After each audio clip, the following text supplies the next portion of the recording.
এবছৰৰ পূৰ্বৰ এটা ঘটনা সেই দিনটোত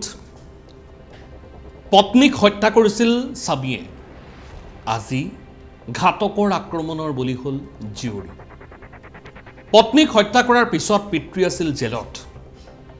আৰু ঘাতকে এইবাৰ বাছি ল'লে জীয়ৰীক হত্যা কৰিবলৈ গভীৰ ৰহস্যজনক এক কাহিনী সংঘটিত হৈছে বোকাজানত কালিৰ দিনটোত পোহৰলৈ আহিছিল এক নাৰকীয় হত্যাকাণ্ডৰ ঘটনা বোকাজানৰ হাতীগড়ৰ ঘটনা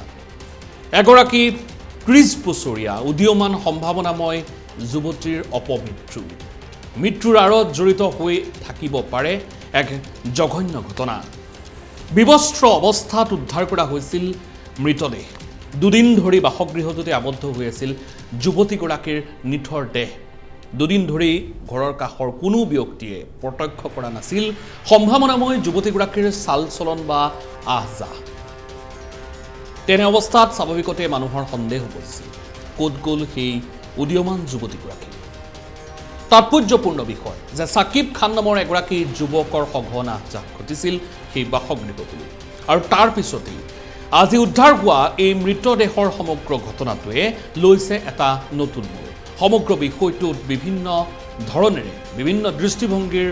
সন্ধান বা ক্লু লাভ কৰিছে আৰক্ষীয়ে ইতিমধ্যে ঘটনা সন্দৰ্ভত অনুসন্ধান আৰম্ভ কৰিছে আৰু ঘটনাৰ লগত আন কিছু কেতবোৰ ভয়ংকৰ তথ্য লুকাই থকাৰ সন্দেহ বৰ্তমান সময়ছোৱাত ঘনীভূত হৈছে মুঠৰ ওপৰত এটা বছৰ পূৰ্বে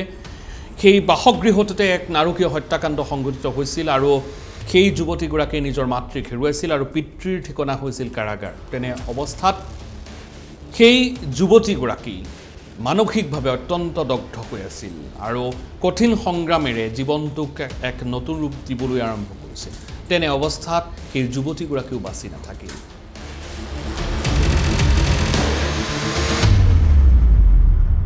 ঘটনাটো জানো এক সাধাৰণ ঘটনাটো অত্যন্ত ভয়ংকৰ আজিৰ তাৰিখত এই ঘটনাটোৰ তদন্ত আৰক্ষী প্ৰশাসনে আৰম্ভ কৰিছে যদিও